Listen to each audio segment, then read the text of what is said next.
함께 기도하시겠습니다. 주님, 저희들 모여 주님께 예배드릴 수 있도록 상황과 마음을 이끌어 주셔서 감사합니다.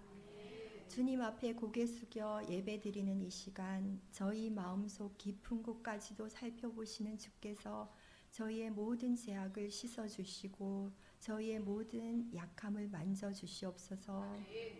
욕심과 미움과 교만과 주님으로부터 멀어진 모든 마음을 버리고 주님께서 지금까지 어떻게 인도해 주시고 사랑하여 주셨는지 기억하며 감사와 기쁨이 회복되는 시간 되게 하소서. 세상과 앞날에 대한 염려와 두려움 모두 주님께 아뢰며 주님을 더욱 의지하는 시간 되게 하소서. 주님, 지금도 세계 여러 곳에 전쟁과 분쟁이 그치지 않고 있습니다. 먼 나라의 이야기지만 북한의 계속되는 군사적 위협을 생각할 때 평화를 위해 주님께 더 간절히 기도하게 됩니다. 주여, 북한과 러시아를 비롯한 세계 지도자들의 마음을 돌이키셔서 이 땅에 참 평화와 정의가 임하게 하여 주옵소서. 북한과 중국과 러시아의 결속이 한반도의 전쟁 위험으로 이어지지 않도록 한반도와 동북아의 평화와 안전을 강하게 붙들어 주옵소서. 우크라이나와 모든 분쟁 지역에 주님의 손길로 전쟁을 멈추어 주시고 억눌린 민족에게 자유가 임하게 하여 주소서.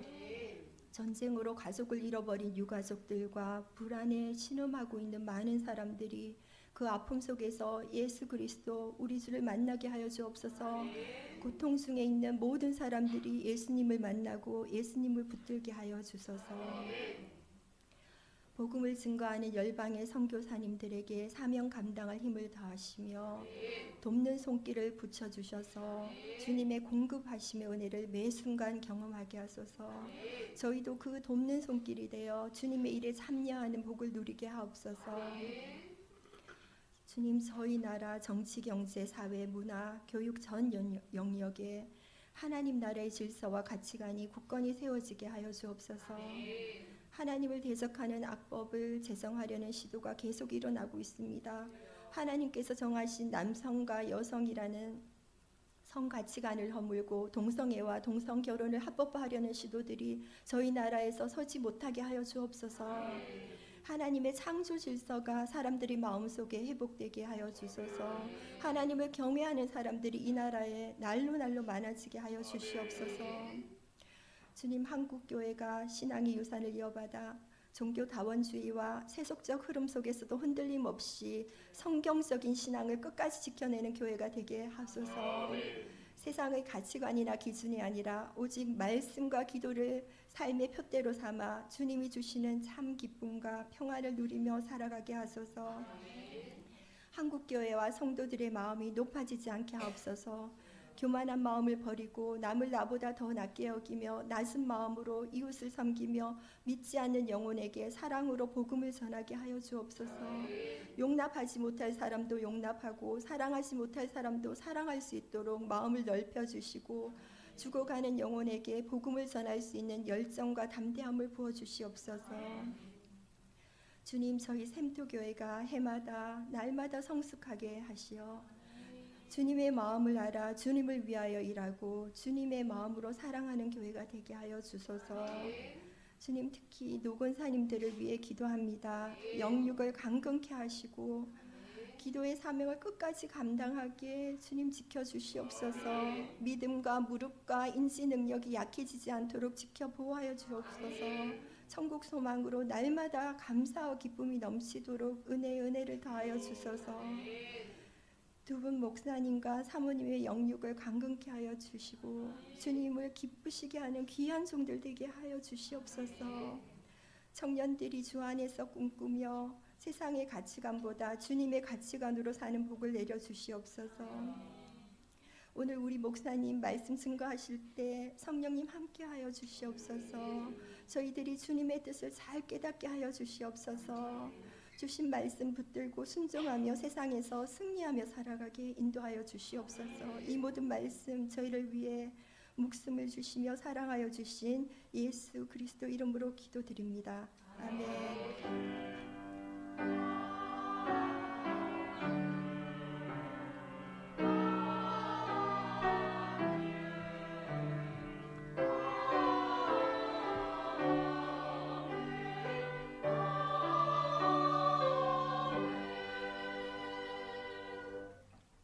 말씀을 조승현 집사님께서 나오셔서 하나님 말씀 봉독하십니다.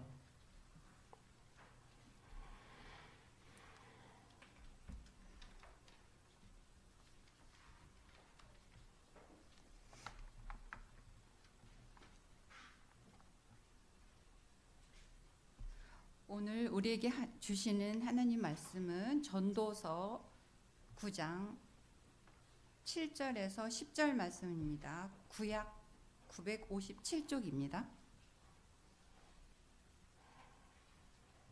찾으신 줄 알고 봉독하겠습니다.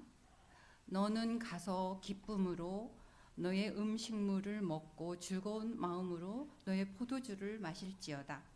이는 하나님이 너에게 하는 일들을 벌써 기쁘게 받으셨음이니라. 너의 의복을 항상 희게 하며 너의 머리를 향기름을 그치지 아니하도록 할지니라. 너의 헛된 평생의 모든 날 곧 하나님이 해 아래에서 너에게 주신 모든 헛된 날에 너가 사랑하는 아내와 함께 즐겁게 살지어다. 그것이 내가 평생의 해 아래에서 수고하고 얻은 너의 몫이니라. 너의 손이 이를 얻는 대로 힘을 다하여 할지어다. 너가 장차 들어갈 수월에는 일도 없고 계획도 없고 자식도 없고 지혜도 없음이니라. 하나님의 말씀입니다. 시원찮은 데에 하나님 앞에 찬양 드립니다.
아멘.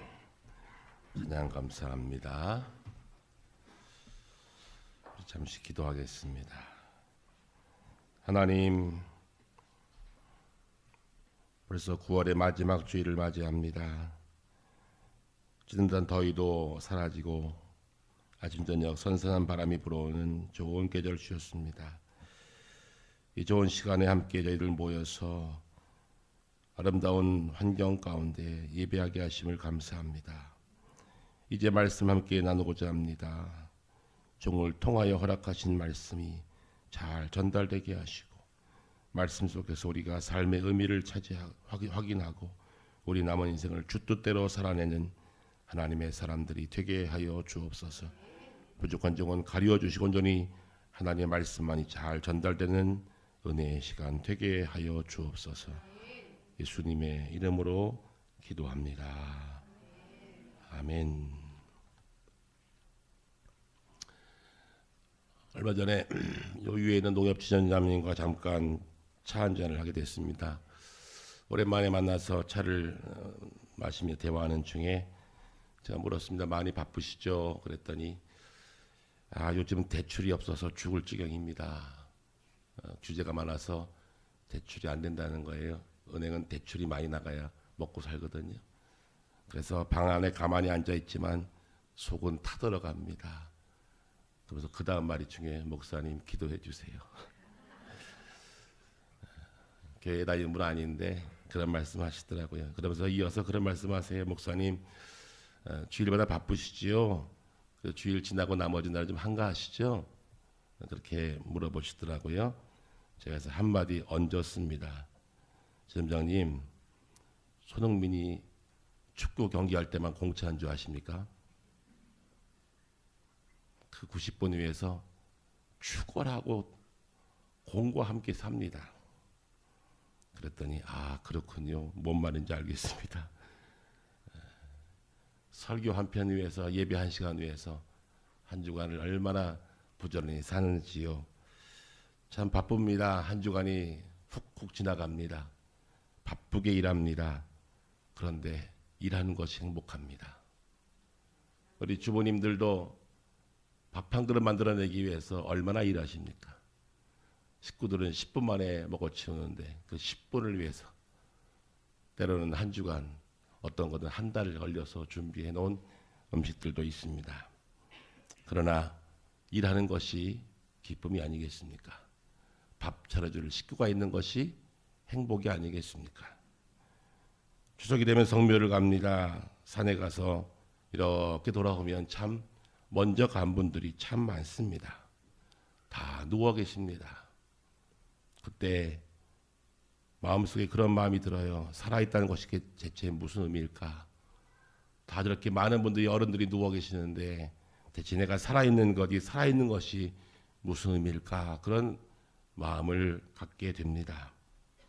여러분들 무슨 의미로 살아가십니까? 지난 25일 날 개그계의 큰 어린이였던 전유성 70대 나이로 먼저 세상을 떠났습니다.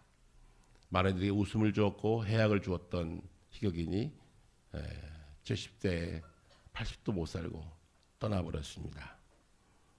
그가 그의 묘비에 늘 이렇게 써달라고 후배들에게 말했다고 합니다. 묘비의 내용을 미리 말했는데 이렇게 말했다 그래요. 웃지 마라. 너도 곧 올 거다. 잘 준비해라. 그렇게 묘비에 써달라고 했답니다. 뭐라고요? 웃지 마라. 너도 곧 올 거다. 잘 준비해라. 잘 준비하는 건 잘 살라는 얘기겠죠. 내가 살아있는 동안 살아있다는 것이 무엇이고 대체 죽었다는 것이 무엇인가를 잘 돌아보고 살라는 것입니다. 살아있다는 것은 지금도 누군가의 손을 잡을 수 있고 얼굴을 대할 수 있고 먹을 수 있고 아름다운 세상을 거닐 수 있다는 것이 살아있다는 것입니다. 지금도 추억을 만들 수 있는 것이 우리의 살아있음의 의미입니다. 그런데 죽으면 만질 수도 없고 만날 수도 없고 볼 수도 없는, 그리고 추억을 더 이상 만들 수 없는 추억 속의 존재가 되어버린다는 겁니다. 살아있음은 그래서 축복입니다. 가끔씩 보면 장애인들 또는 오랫동안 병상에 누워 있는 분들 식물인간으로 병석에 누워서 산소호흡기를 꽂아놔야 연명할 수 있는 분들이 병원에 가면 질비합니다. 너무 많습니다. 그때 그런 마음도 생기지 않아요? 저분들은 왜 살아있을까? 대체 무슨 의미일까? 여러분, 식물인간으로 누워있는 분들은 아무것도 안 하는 줄 아십니까? 그분들도 살려고 엄청나게 노력합니다. 살아있으려고, 심장이 계속 뛰려고 엄청나게 노력합니다. 그분들도 일하고 있다는 겁니다. 뭐 하려고요? 살려고. 그렇기 때문에 살아있다는 것은 참 은혜이고 축복입니다. 살아있다는 것, 심장이 뛰고 있다는 것, 코로 호흡하고 눈으로 보고 귀로 듣고 입으로 말하고 손으로 잡고 발로 다닐 수 있는 이 모든 것은 은혜라는 것입니다. 우리 인간들이 죽을 때까지 심장을 약 몇 번 뛸까 대충 계산해 봤더니 한 90번 분당 뛴다고 치면 70세만 살아도 33억 번을 심장이 뜁니다. 쉬지 않고 33억 번을 뛰어야 70년 삽니다. 쉬지 않고 심장은 자는 중에도 움직이고 있습니다. 거기에 우리 몸속에는 수많은 세포가 계속 살았다 죽었다 합니다. 물론 뇌세포 빼놓고 모든 세포는 다 태어났다 죽었다 하면서 우리의 생명을 지탱해내고 있습니다. 우리가 살기 위하여 많은 것들이 움직이고 있다는 것이죠. 그렇기 때문에 산다는 것 자체가 일하는 것입니다. 일해야 사는 것입니다. 그러면 어떻게 사는 것이 의미 있게 사는 것인가? 전도서 기자는 하나님께서 이 전도서를 통해서 우리에게 산다는 것의 진정한 의미가 무엇인가를 말씀하면서 오늘 9장에 아주 기가 막힌 말씀을 하고 계십니다. 오늘 9장 7절 말씀입니다. 너는 가서 기쁨으로 내 음식물을 먹고 즐거운 마음으로 내 포도주를 마실지어다. 이는 하나님이 내가 하는 일들을 벌써 기쁘게 받으셨습니다 했습니다. 우리의 먹고 마시는 것이 나의 기쁨이요 하나님께도 기쁨이라는 겁니다. 우리 아기를 기르는 어머님들, 저기도 방에 아기가 오랜만에 왔네요. 우리 엄마 아빠는 어떨까요? 그 아이가 먹는 것이 기쁨이에요. 그 아이의 입에 먹을 것이 들어가는 것이 엄마 아빠의 기쁨이에요. 무슨 말인지 아십니까? 내가 먹고 마시는 이 모든 행위가 나에게도 기쁨이지만 하나님께도 기쁨이다 그 말입니다. 그러므로 기쁘게 먹고 마시는 일을 통해서 하나님께는 기쁨이요 내게 기쁨이 되는 것이니 먹을 때 감사하며 먹으십시오. 여러분 감사하며 먹으십니까?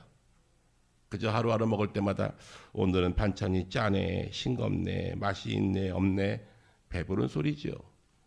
여러분 지금도 먹고 싶어서 못 먹는 분들이 있고요. 먹고 싶어도 없어서 먹는 분들이 있어요. 몸이 아파 못 먹는 분도 있고 먹어서 먹는 것이 힘들어서 못 먹는 분들이 있는데 나는 하루 아침마다 늘 하루에 3번을 꼬박꼬박 챙겨 먹잖아요. 먹는 것이 기쁨이에요. 그렇기 때문에 먹는 것에 감사하십시오. 먹는 것 그 자체도 일인데 그 일을 통해서 내가 기쁘고 하나님도 기뻐하신다는 거예요. 밥 먹을 때마다 그렇게 기뻐하십시오. 내 위장아 수고한다. 나는 너무나 기쁘다. 내 장아 너무 기쁘다. 열심히 운동해서 나에게 건강을 다오. 축복하면서 즐겁고 기쁘게 먹고 마셔야 합니다. 이것이 우리가 하는 일 중에 가장 중요한 일이에요. 뭐 하라고요? 잘 먹으라는 거예요. 감사하고 먹으라는 거예요. 내게 주어진 것에 감사하며 먹으라는 거예요. 이것이 바로 첫 번째 우리가 살아있는 것의 의미입니다. 먹는 것의 의미를 두라는 거예요. 우리 예수님의 별명이 뭔지 아십니까? 먹고 마시기를 탐하는 자였어요. 예수님은 먹기를 좋아하셨어요. 가정에 들어가면 같이 먹고 마시면서 그가 누구이든지 함께 먹기를 기뻐하셨어요. 물론 이것은 예수님을 폄하하기 위해서 한 말이긴 하지만 예수님 보실 때 사람들 만나면 잘 드셨던 것 같아요. 우리 신방 가면 먹지요. 요즘은 신방 가도 잘 안 먹지만 옛날에는 신방 가면 잘 먹었어요. 그래서 우리가 어릴 때 선배들한테 배운 말이 있어요. 목회 잘하려면 잘 먹어라. 목사는 먹사다 그랬어요. 여러분 잘 먹는다는 것은 굉장한 은혜예요. 특별히 신방 가서 먹을 때 더 그래요. 저는 서울에서 목회할 때 강남교구하고 왕십리교구 두 교구를 함께 맡은 적이 있어요. 강남 갔다 강북 오면요 환경이 달라져요. 왕십리홈은요, 어떤 집 가면 커피잔이 없어요. 그럼 어떻게 하는지 아세요? 목사님, 빨리 밥 드세요. 밥 다 말면 그 밥그릇 씻혀서 거기에 커피 타옵니다. 근데 커피를 그냥 타오게 해요? 밥그릇 가득하게 타옵니다. 몇 잔인지 세울 수도 없어요.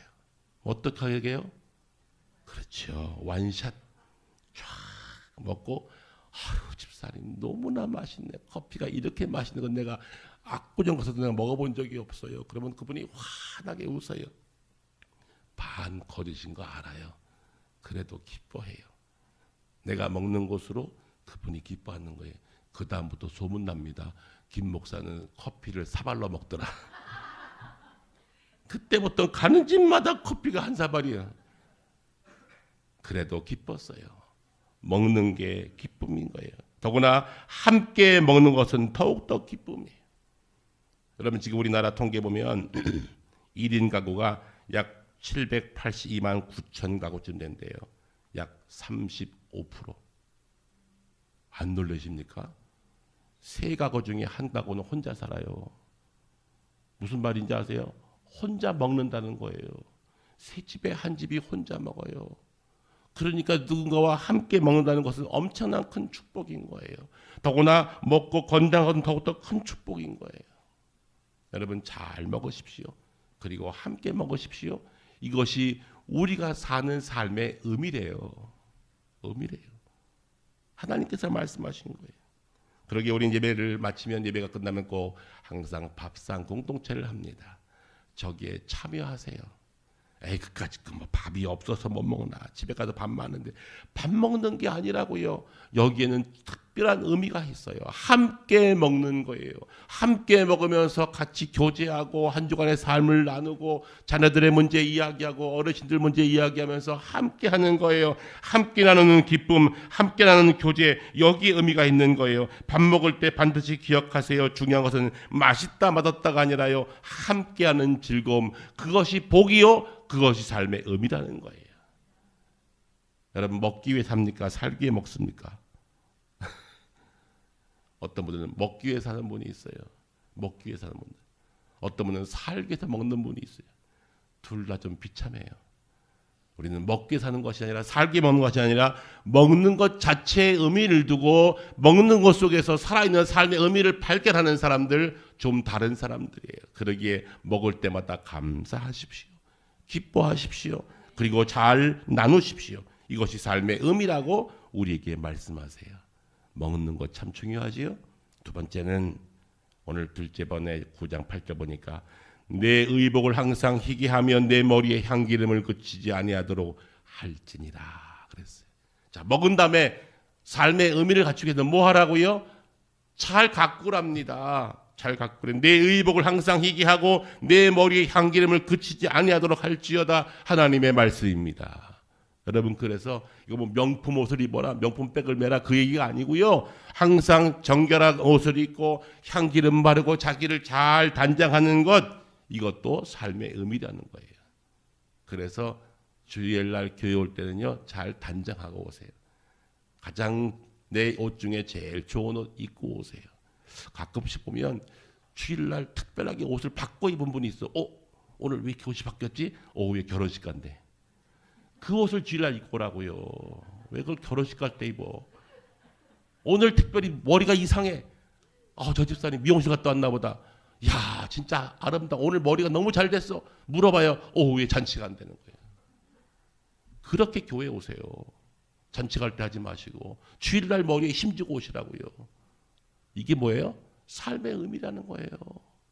오늘 우리가 먹는 것, 치장하는 것, 이것이 사치인 줄 알았는데, 거칠은 줄 알았는데, 이것이 핵심이에요. 잘 먹는 것, 잘 먹으면 나누는 것, 그리고 내가 아름답게 꾸미는 것도 삶의 의미라고 말씀하십니다.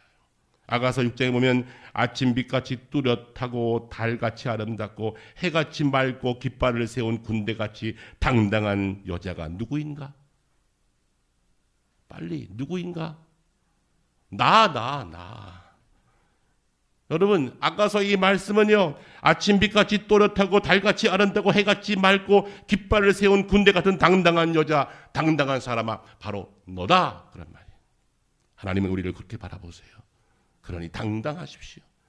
있고 없음이 문제가 아니에요. 좋은 것 입었다 안 좋은 것 입어도 문제가 아닌 거예요. 어떤 옷을 입든지 잘 치장하고 그 아름답고 당당한 것이 바로 나다. 나는 하나님의 소중한 존재인다 라는 것을 꼭 기억하며 자신을 잘 가꾸시기 바랍니다. 이것이 또 하나의 삶의 의미래요. 어렵지 않지요? 뭐 엄청나게 철학적인 얘기 할 줄 알았죠? 여러분, 삶의 의미는 잘 먹는 것, 잘 치장하고 가꾸는 것, 이것이 삶의 의미라는 거예요. 그래서 주일날 올 때 가끔씩 머리에 힘 좀 주세요. 잘 바르고 오세요. 잔치 갈 때 바르던 것 주일날 바르세요. 잔치 갈 때 입던 것 주일날 입으세요. 그리고 하나님께 나와 기쁨으로 함께 나누는 것, 거기에서 삶의 의미를 발견할 수 있다는 겁니다. 세 번째 삶의 의미는 어디서 발견할까요?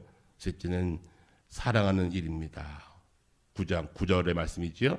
내 헛된 평생의 모든 날 곧 하나님이 해 아래에서 내게 주신 모든 헛된 날에 내가 사랑하는 아내와 함께 즐겁게 살지어다. 여기는 아내만이 포함된 게 아니에요. 내 앞에 있는 모든 가족, 모든 사람, 내 곁에 있는 모든 사람, 그 모든 사람을 사랑하며 즐겁게 살지어다. 그것이 내가 평생에 해 아래에서 수고하고 얻은 내 몫이라 그랬어요.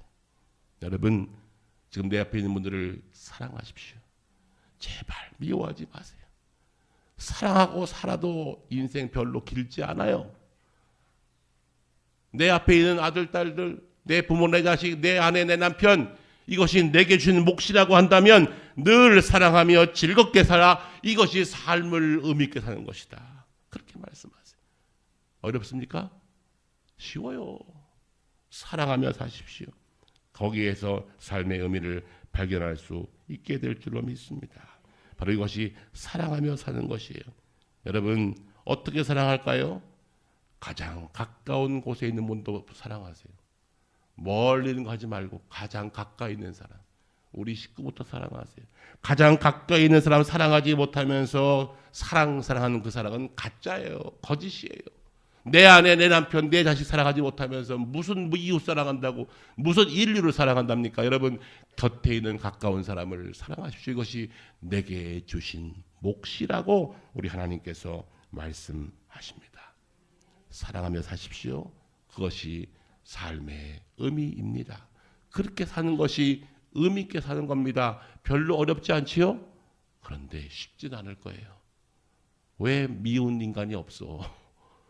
왜? 그 인간은 왜 이렇게 보기만 해도 미울까? 그래도 사랑하라는 거예요. 거기에 삶의 의미가 있다는 거예요.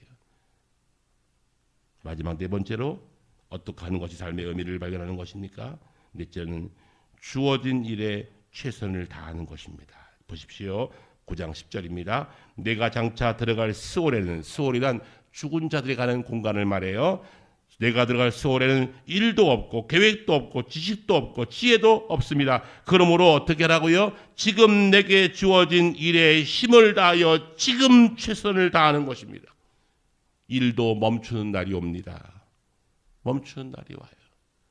우리 고등학교 다닐 때 학생들 가운데 공부 진짜 하기 싫어하는 친구들이 어떻게 할게요?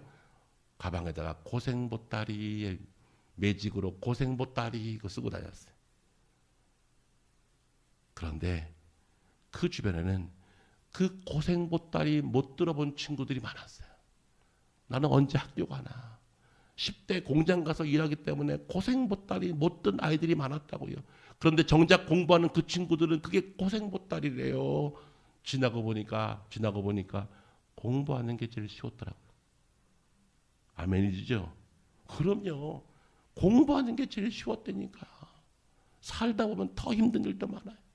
그러기에 내게 주어진 일, 지금 내게 주어진 그 일에 최선을 다하는 것, 그것이 바로 삶의 의미임을 우리에게 말씀합니다. 그러기에 부지런히 일하십시오. 내게 지금 주어진 일에 최선을 다하십시오. 바로 이것이 삶의 의미임을 우리에게 말씀하고 있습니다. 먹고 마시는 일, 자신을 가꾸는 일, 사랑하는 일, 일할 수 없을 때가 오기 전에 지금 연약하지만 힘들지만 최선을 다해서 일하는 겁니다. 거기에 삶의 의미가 있는 줄로 믿습니다.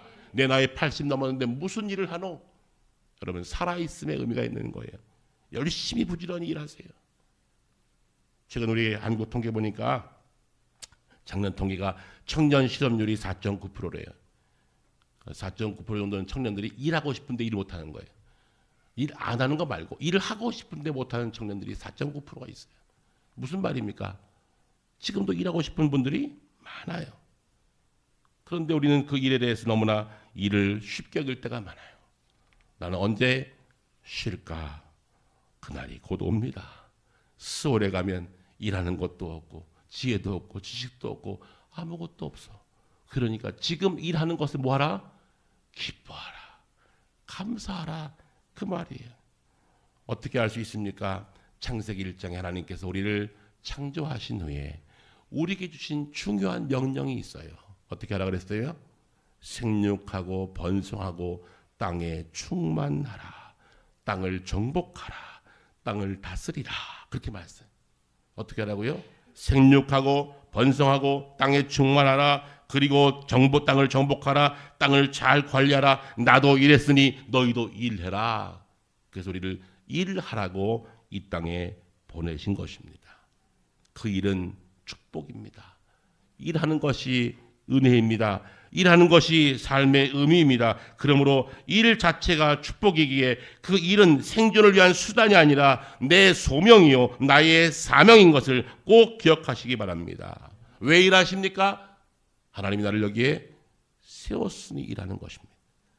왜 일하십니까? 하나님이 나를 불렀기에 일하는 겁니다. 그것을 우리는 사명이라 하고 소명이라 합니다. 어떤 분들은 빨리 이놈의 직장 때려치면 좋겠다. 이놈의 사업 빨리 끝내버리면 좋겠다. 그거 때려치면 편하실까요? 관두면 편하실까요? 죄송하지만 저도 살살 이제 은퇴 날짜가 다가오니까요. 가끔씩 생각해요. 은퇴 후에 뭐 할고? 지금도 열심히 지금 후반전 준비하고 있습니다. 머리로 열심히 굴리고 있어요. 후반전에 뭐 할까? 후반전에 뭐 할까? 전반전 끝인데 이제 후반전은 부르시는 그날까지 가야 되는데 여러분 죄송하지만 쉽게 안 죽을 줄 알아요. 쉽게 안 죽어요. 김영석 박사님 104세인데 아직도 강건하셔요. 지금도 책 쓰시고 글 쓰시더라고요. 104세인데 안 죽어요. 안 죽어. 얼마 전에 유튜브 보니까 주일 아침 교회 가시려고 옷 다 단정하시고 지팡이 딱 짚고 연세대 앞에 있는 그 교회를 지금도 도보로 걸어서 가시더라고요. 걸어서. 아들이 데리러 오는데 오지 마라 그랬대요. 아직 내 두 다리 멀쩡한데 왜 네가 오냐? 그래서 연희동에서 연대대 앞에까지 한 40분을 걸어서 교회 가시는데 104세 할아버지가 그 앞에서 누구 말할 사람이 있어요? 104세 없죠?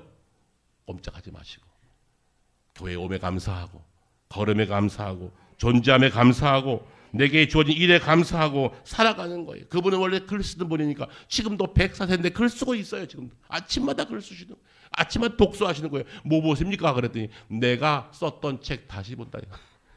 자기가 쓴 책 본대. 그리고 그 책을 업그레이드해서 그 다음 판 쓰고 계시대. 참 새롭지요. 잘 안 죽어요, 여러분. 자꾸 죽을 날 바라보지 마십시오. 일하는 것에 감사하십시오. 일하는 것과 신앙은 깊은 연관이 있어요. 그렇기 때문에 살아있음에 감사하고 먹음에 감사하고 잘 치장하고 사랑하며 사는 것, 그것이 삶의 진짜 의미라고 우리에게 말씀하세요. 단순하게 먹는 것이 아니에요. 단순하게 옷 치장하는 것이 아니에요. 이 모든 것이 삶의 의미임을 우리들에게 말씀하고 있습니다. 그러기에 일은 소명이요, 일은 축복이요, 일은 사명입니다. 먹고 살라고 하는 게 아니에요. 살라고 일하는 것이 아니에요. 일 자체가 축복입니다. 일 자체가 소명입니다. 일은 사명입니다. 이것이 성경적 일에 대한 의미입니다. 이제 열흘 동안 쉰다면서요? 뭐 하실 거예요? 열흘을 쉰답니다. 뭐 하실 겁니까? 여러분 쉬는 게 좋을 것 같죠? 가만히 아무것도 안 하는 것은 지옥이라니까요. 우리 시어머니, 우리 친정어머니 나이 드신 분들 일하지 말라 그러면 뭐라 그래요? 냅둬라. 내가 야 가만두세요. 잘하는 게 아니라니까요. 할 건 하시라는 거예요. 그게 축복이니까. 움직임이 축복이니까. 그것이 인생이니까 그렇습니다. 산다는 것의 의미가 무엇입니까? 일하는 겁니다. 어떻게 일할까요? 내게 주어진 것 잘 감당하세요. 잘 먹으세요. 가능하면 잘 치장하세요. 다음 주부터 볼 겁니다. 어떻게 하고 오시나. 잘 치장하세요. 지금과는 다르셔야 돼요. 잘 치장하시라고. 그리고 많이 사랑하세요. 그리고 내게 주어진 일에 최선을 다하세요. 그게 삶의 의미다. 별거 아니죠? 전도들을 통해서 우리들에게 하나님께서 이것이 삶의 의미다. 열심으로 일하고 소명을 다해라. 사명을 다해라. 그것이 축복이다. 하나님의 말씀입니다. 기도하겠습니다. 하나님 감사합니다. 저희들에게 일 주심을 감사합니다. 사명으로 소명으로 감당케 하시니 감사합니다. 하나님 내게 주어진 모든 일을 기쁨으로 감당하게 도와주시고 먹고 마시고 입고 사랑하고 행하는 이 모든 삶 속에 삶의 의미를 발견하게 하시고 이 모든 것에 감사하며 주님의 축복을 누리는 우리 모든 성도들이 다 되게 하여 주시옵소서. 감사드리며 예수님의 이름으로 기도드립니다. 아멘.